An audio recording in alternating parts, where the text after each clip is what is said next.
Cassie was wiping down the workbench at her grandfather's old garage, now her pride and joy, when a tow truck pulled into the lot. The sound of its brakes squealing signaled the arrival of yet another vehicle in distress. Her eyes widened slightly when she saw the car, a gleaming, black luxury sedan with tinted windows and chrome accents. It was the kind of car that rarely found its way into her shop. Most of her clientele drove battered pickups, aging SUVs, or modest sedans. This car, however, practically screamed wealth and sophistication. The tow truck driver jumped out and waved. "This one's for you, Cassie. Broke down on the highway about 6 miles out." Cassie nodded, her curiosity piqued. As the tow truck operator lowered the car, she noticed a woman standing a few feet away, dressed in a tailored pantsuit and designer heels. The woman, who looked to be in her late 40s, exuded an air of confidence, though her expression was a mixture of frustration and exhaustion. Cassie approached her with a friendly smile, wiping her hands on her grease-streaked coveralls. "Hi there, I'm Cassie. Looks like you had a rough day. What happened?" The woman gave her a once-over, her skeptical gaze lingering on Cassie's attire and oil-smeared hands. "I'm Judy," she said, her tone clipped. "My car just stopped in the middle of the highway, completely dead. The dealership I bought it from said they'd send someone to take care of it, but the tow truck driver insisted on bringing it here." Cassie nodded, unfazed by the woman's tone. "Well, we'll do our best to help. If the dealership doesn't show up soon, I can take a look and see what's going on." "That won't be necessary," Judy replied quickly. "I'm sure the dealership will handle it. Just keep the car here until they arrive." Cassie smiled politely and stepped back as Judy walked toward a waiting ride.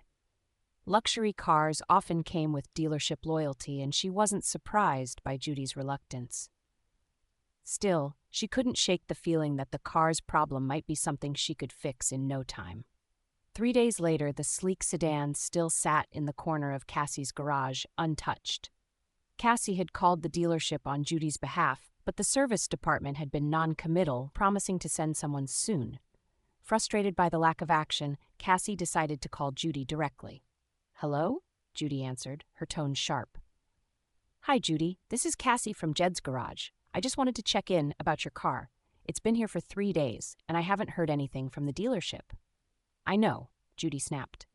"They've been giving me the runaround, and I'm tired of waiting. I need my car back on the road, not sitting in some dusty little shop." As Cassie bit back a retort, her southern manners prevailing. "I hear you. How about this? If you'd like, I can take a look and see if I can figure out what's wrong. If it's something simple, I can have you back on the road today." There was a pause on the other end of the line. Judy finally sighed. "Fine, but if you mess it up, I'm still holding the dealership responsible." Cassie grinned. "Understood. I'll call you back soon." Cassie rolled up her sleeves and popped the hood of the luxury car. Its engine was a marvel of modern engineering, a far cry from the old trucks and muscle cars she typically worked on. Still, the fundamentals were the same. After a thorough inspection, she found the problem: a clogged fuel filter. She called Judy back an hour later. "Hey, I've got good news. Your car's issue is just a clogged fuel filter. It's a quick fix. I can have it ready for you in no time." Judy sounded skeptical. "That's it? Are you sure?" "Positive," Cassie replied. "The filter's probably been building up debris for a while. It's common, even in cars like yours. I'll get it swapped out and test it to make sure it's running smoothly." "Well," Judy said, her tone softening slightly, "if you're sure, then go ahead. How long will it take?" "About an hour," Cassie assured her. True to her word, Cassie replaced the fuel filter, double-checked everything, and took the car for a quick test drive. It purred like a kitten. By the time Judy arrived to pick it up, Cassie was standing by the sedan, wiping her hands on a rag. Judy stepped out of her ride and approached hesitantly. "Is it ready?" "All set," Cassie said with a smile. "It's running like new. Take a listen for yourself." Judy slid into the driver's seat and started the car. The engine roared to life with a smooth, steady hum. She glanced at Cassie, a flicker of surprise crossing her face. "I have to admit, I wasn't expecting you to fix it so quickly." Cassie shrugged, her tone light. "It's what I do. Your car's in great shape overall, just needed a little TLC." Judy hesitated, then extended a hand. "Thank you, Cassie. I wasn't sure about this place at first, but you really know your stuff." Cassie shook her hand, her grin widening. No problem at all. If you ever need anything, you know where to find me. Over the next few weeks, Judy told several friends about the young mechanic who fixed my car when the dealership wouldn't even bother. Soon, word spread, and Cassie found herself fielding calls from a new wave of customers, many of whom had been overlooked or underserved by larger shops. Cassie's grandfather's legacy lived on in every vehicle she repaired, and with each new customer, she felt a renewed sense of purpose. She wasn't just fixing cars, she was building trust and breaking barriers, one engine at a time. And with every success, she knew her place in the community, and the automotive world was exactly where she was meant to be. When Judy returned home, she couldn't stop thinking about her experience at Jed's garage. The young mechanic who had so effortlessly fixed her car was nothing short of impressive. As a well-known lifestyle influencer with thousands of followers on social media, Judy had built her brand around authenticity, highlighting people, places, and businesses that left a meaningful impression on her. Cassie, with her expertise and refreshing no-nonsense attitude, was the perfect subject for her next post. Settling into her cozy home office, Judy pulled up her social media account and began crafting a heartfelt post.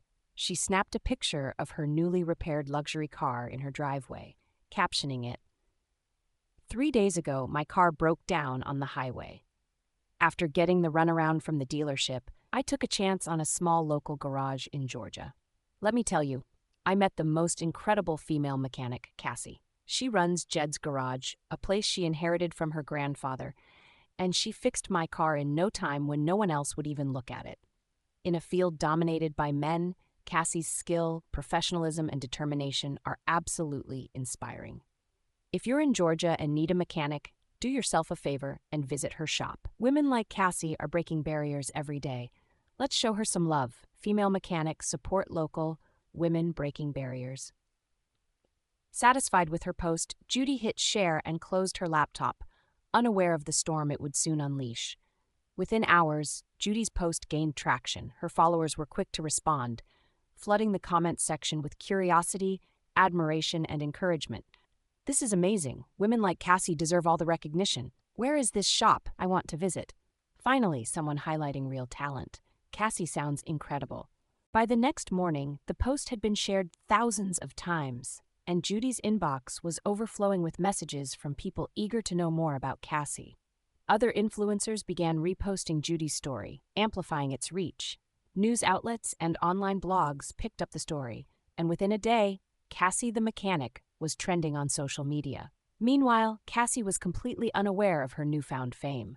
She spent her morning like any other, servicing cars, organizing tools, and greeting customers.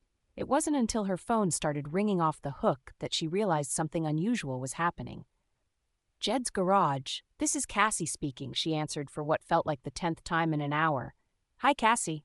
I'm a reporter from Life Living, and we'd love to feature you in an article about women breaking barriers in traditionally male-dominated fields. Can we schedule an interview?" Cassie blinked in confusion. Sure. Can I ask how you heard about me?" The reporter chuckled. "You've been trending on social media. Judy Langley's post about you went viral, and everyone's talking about the amazing female mechanic in Georgia." Cassie hung up the phone in a daze. Moments later, it rang again. "Cassie, this is the Atlanta update today. We'd love to run a piece on your story. Do you have time to chat?" The calls kept coming. Journalists, bloggers, and even a few producers from morning talk shows. Cassie felt overwhelmed, but also deeply honored. She couldn't believe that simply doing her job had garnered so much attention. By the end of the day, Cassie's garage had transformed into a bustling hub of activity. Curious locals stopped by to congratulate her, and several new customers came in, eager to have their cars serviced by the famous female mechanic. Cassie was humbled, but also slightly intimidated by the sudden influx of attention. When Judy arrived later that afternoon to check in, she found Cassie elbow-deep in an engine, surrounded by cameras and reporters. Cassie looked up, her face a mix of gratitude and exasperation. "Judy," she said, wiping her hands on a rag, "what on earth did you do?" Judy laughed. "I just shared my experience. The rest of it? That's all you. People love a good story, and you're an amazing one." Cassie sighed, then grinned. Well, I hope all this attention doesn't scare away my regulars.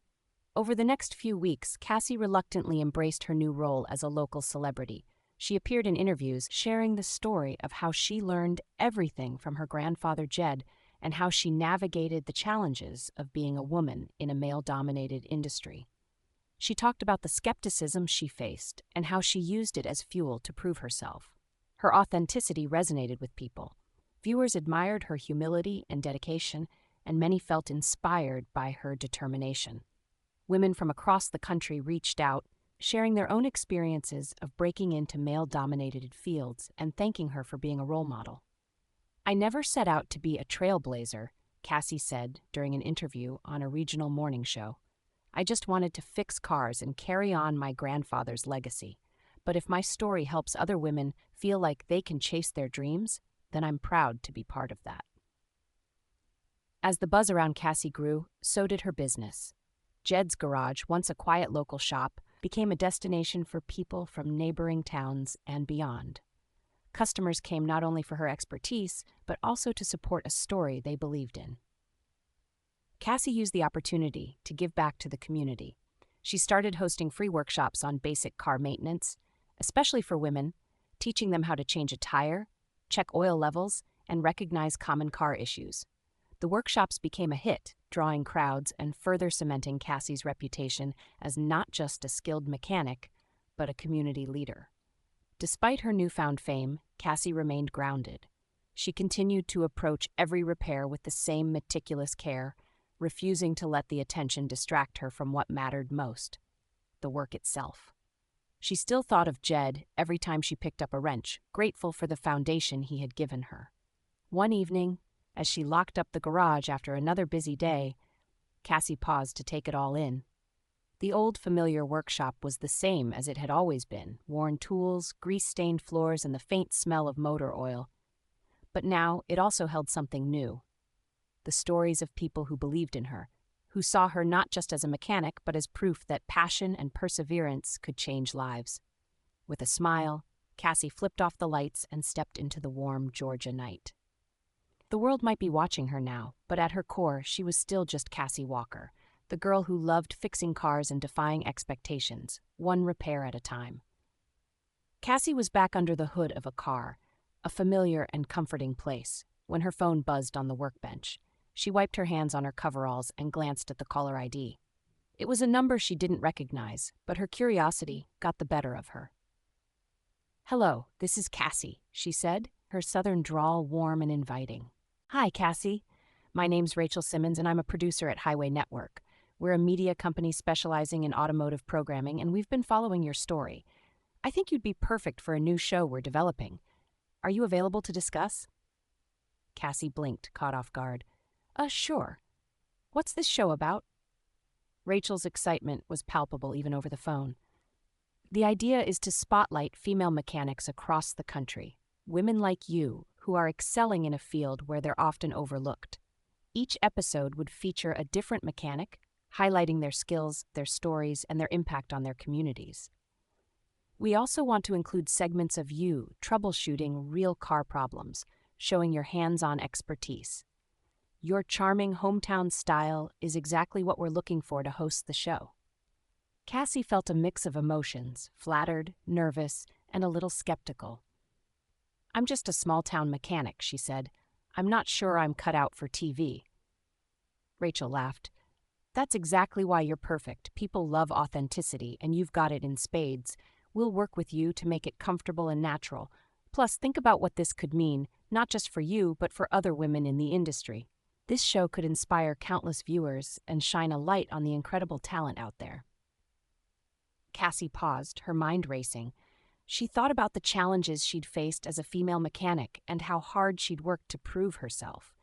This show wasn't just about her. It was an opportunity to amplify voices that deserved to be heard. "All right," she said finally. "I'll give it a shot." A week later, Cassie found herself sitting in a sleek conference room in Atlanta, feeling out of place in her jeans and boots. Across the table sat Rachel and a team of investors, all eager to hear her thoughts. They outlined the show's concept, tentatively titled She's Got Grit. Each episode would visit a different female mechanic's garage, sharing their unique stories, challenges, and triumphs. Cassie would not only host but also feature in troubleshooting segments where she'd tackle common car problems with her trademark expertise and charm. One investor leaned forward, smiling. "Cassie, we love what you bring to the table. Your story, your personality, it's real and relatable. Viewers will see you as the friend they can trust, someone who knows their stuff but doesn't talk down to them. We want to keep that hometown feel that makes you so appealing." Cassie nodded slowly. "I like the idea of showcasing other women in the field. It's not just about me, it's about showing what's possible when you follow your passion." The investors exchanged approving looks and Rachel beamed. "That's exactly the spirit we're going for. So, what do you say? Are you in?" Cassie took a deep breath, then grinned. "Let's do it." Filming for She's Got Grit began a few months later, and Cassie quickly found her footing in front of the camera. The production team worked hard to preserve the authenticity that made her special. Her troubleshooting segments were a hit, with viewers tuning in to see her explain complex car issues in simple, approachable terms. After weeks on the road, Cassie stepped off the bus that brought her back to Dalton, Georgia, feeling both exhilarated and exhausted. After months of traveling across the country to film She's Got Grit, she was finally home. She looked around at the familiar streets of her small town, smiling at how everything seemed to have stayed the same, even as her life had changed so dramatically. Before heading to Jed's garage, she decided to stop by the mayor's office. Mayor Carolyn Ellis had always been a supporter of Cassie's work, both as a mechanic and as a community leader. When Cassie arrived, the mayor greeted her warmly and motioned for her to take a seat. "Cassie," Mayor Ellis began, leaning forward on her desk, "you've been making waves far beyond our little town, and we couldn't be prouder of you. You're showing the world what Dalton is all about. Hard work, resilience, and heart." Cassie blushed and waved a hand. "Thank you, ma'am, but I'm just doing what I love." "That's exactly why I wanted to talk to you," the mayor said, her expression turning serious. "You've inspired so many people, not just women, but everyone who's seen what you've accomplished. We've got a lot of teenagers in town who look up to you, especially the ones who might not see college as their only path. I was wondering if you'd be interested in starting an after-school program for them." Cassie tilted her head, intrigued. "An after-school program? What kind of program?" "Well," the mayor began, "I'm thinking of something hands-on, centered around cars. Not just mechanics, though. We'd also teach bodywork, painting, detailing, everything that goes into making a car shine inside and out. It could be a way to give these kids valuable skills and maybe even set them on a path to a career." Cassie's eyes lit up. "That sounds amazing. I've always wanted to give back to the community, but with everything going on, I wasn't sure how to start. How would it work?" "The city would provide the location and some instructors to assist," the mayor explained. "We'd convert one of the unused municipal garages into a workshop. All we need is someone to lead the program, someone with your experience and passion." Cassie thought for a moment, imagining the possibilities. "I'd love to do it," she said, her voice steady. "When do we start?" Over the next few weeks, Cassie threw herself into planning the after-school program. She worked closely with the mayor's office, local schools, and community leaders to get the word out. Flyers were posted around town, and a few local businesses offered to sponsor the program by donating tools and supplies. The city provided a spacious garage near the high school. Cassie and a team of volunteers transformed it into a fully functional workshop. Workbenches were installed, walls were painted, and tools were organized. Each area was designated for a specific skill: one corner for mechanics, another for bodywork, and a third for painting and detailing. The program, which Cassie named Grit and Gears Academy, quickly garnered interest. Dozens of teenagers signed up, eager to learn from the town's most famous mechanic. Some were car enthusiasts who wanted to follow in Cassie's footsteps, while others were simply curious about working with their hands. Cassie handpicked a team of instructors to help. Among them was Mr. Harris, a retired auto body specialist who had been a fixture in the community for decades. There was also Mia, a young detailer who had recently opened her own shop in town, and Tyler, a painter who specialized in custom car designs. On the first day of Grit and Gears Academy, Cassie stood at the front of the workshop, feeling a mix of nerves and excitement. The group of teenagers in front of her ranged from wide-eyed freshmen to confident seniors, all eager to dive in. "Welcome, everyone," Cassie began, her voice carrying a blend of authority and warmth. "This isn't just a workshop. It's a place to learn, to grow, and to find out what you're capable of. Whether you want to fix cars, design them, or just learn something new, you're in the right place." The students cheered, their enthusiasm infectious. Cassie divided them into groups, assigning each to a different station. Some worked with her on engine basics, while others learned sanding and priming techniques from Mr. Harris. Mia showed her group how to clean and detail a car's interior to make it look brand new, and Tyler demonstrated how to use an airbrush for custom paint jobs. As the afternoon wore on, the workshop buzzed with energy. Students asked questions, shared ideas, and even cracked jokes as they worked. Cassie floated between groups, offering guidance and encouragement. She couldn't help but feel a swell of pride as she watched the teenagers dive into their tasks with determination. As weeks turned into months, Grit and Gears Academy became a cornerstone of the community. Parents praised the program for giving their kids practical skills and a sense of purpose. Students who had never thought of themselves as good at school discovered new talents and newfound confidence. One student, a shy sophomore named Alex, initially signed up just to get out of the house. But after working with Tyler on a custom paint project, he discovered a passion for design. By the end of the semester, Alex had created a stunning mural on the hood of an old car, earning praise from both his peers and instructors. Another student, Jasmine, joined because she wanted to learn how to fix her family's car. She quickly became one of Cassie's star mechanics, her knack for diagnostics rivaling that of seasoned professionals. Cassie even let Jasmine work at Jed's garage on weekends, giving her real-world experience. The program's success caught the attention of regional news outlets, and soon Grit and Gears Academy was making headlines. Cassie, ever humble, redirected the spotlight to her students, emphasizing their hard work and dedication. "This program isn't about me," she said during an interview. "It's about these kids and what they're capable of. They're the future, and I'm just here to help them get started." By the end of the first year, Grit and Gears Academy had become more than just an after-school program. It was a movement. Local businesses began offering internships to students, and a few even secured apprenticeships in auto shops and dealerships. Cassie's vision of empowering the next generation was coming to life, and she couldn't have been prouder. As she stood in the workshop one evening, watching her students clean up after a long day, she thought of her grandfather Jed. His legacy was alive and thriving, not just in her, but in every young person who walked through those doors. Cassie smiled to herself, knowing that her journey had come full circle. She wasn't just fixing cars anymore, she was helping fix lives, one student at a time. The second season of She's Got Grit brought Cassie back in front of the camera, but this time the spotlight wasn't just on her. The producers loved the idea of showcasing her students from Grit and Gears Academy.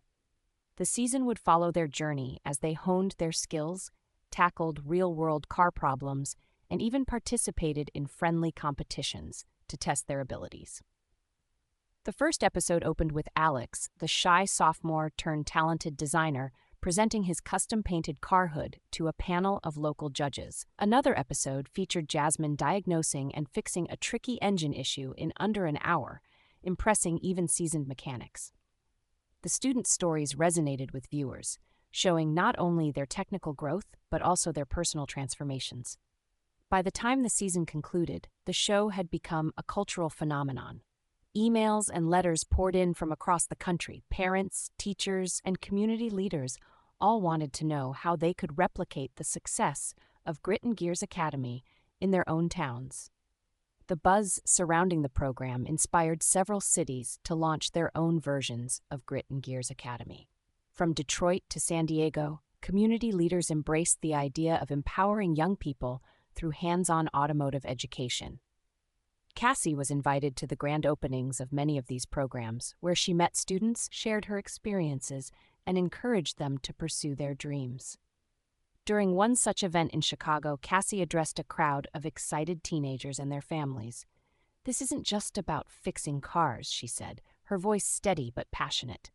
"It's about giving yourself the tools to succeed, whether that's in a garage, a classroom, or wherever your path takes you. The skills you learn here are more than just practical. They're life-changing." Her words struck a chord, and applause erupted from the crowd. For Cassie, these moments were the most rewarding part of her journey. She saw herself in many of these kids, the ones who needed a purpose, a spark, and a chance to prove what they could do. As her commitments grew, Cassie found herself stretched thin. Between filming, attending grand openings, and consulting with cities on how to set up their programs, her time at Jed's Garage became limited. Though she missed the familiar routine of wrenching on engines and chatting with regulars, she knew she couldn't do it all. One evening, over dinner with her family, Cassie brought up the idea of stepping back from the day-to-day operations of the garage. Her father, Mark Walker, a skilled mechanic with decades of experience, listened intently as she explained her situation. "I hate to leave the garage even for a while," Cassie said, her voice tinged with emotion.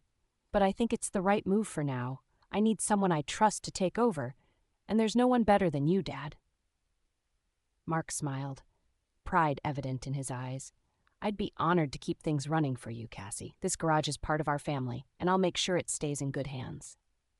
With her father at the helm, Jed's Garage continued to thrive. Mark's easygoing demeanor and wealth of knowledge made him a favorite among customers, many of whom had watched Cassie grow up in the shop.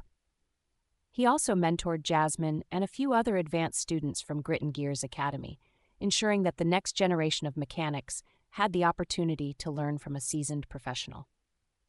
Meanwhile, Cassie focused on expanding the reach of the after-school program and inspiring young people nationwide. Her role as a mentor, TV host, and advocate for vocational education brought her into contact with countless communities eager to replicate the success of her work. Despite her busy schedule, Cassie made a point to visit Jed's Garage whenever she was in town. Seeing her father behind the counter, greeting customers with the same warmth and expertise that had defined the shop for years, reassured her that she had made the right decision. As the years went on, Cassie's impact continued to grow.